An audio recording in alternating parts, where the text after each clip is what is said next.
One dog beaten in the head with a hammer, another stabbed 7 times in the chest. When we first brought you this story back in February, these 2 dogs faced several surgeries and a long road to recovery.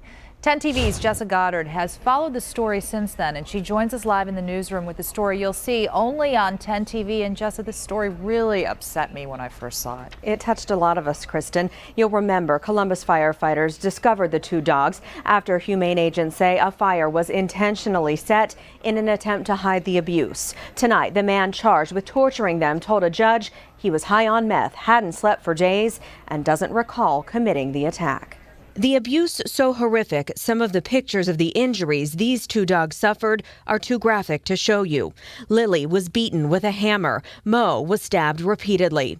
Franklin County prosecutors say the abuse was committed by this man, 24-year-old Josh Payton, as part of a drug deal. Today, he learned his punishment for the crimes. No contest. The judge sentenced Payton to the maximum penalty, 180 days in jail. Many times there's deliberate, intentional acts of cruelty inflicted in such a way that this act was perpetrated upon the animals, to take a hammer and bludgeon a dog in his head, to stab another animal repeatedly. Payton still faces an arson charge for allegedly setting fire to the apartment he had shared with his ex-girlfriend, the dog's owner.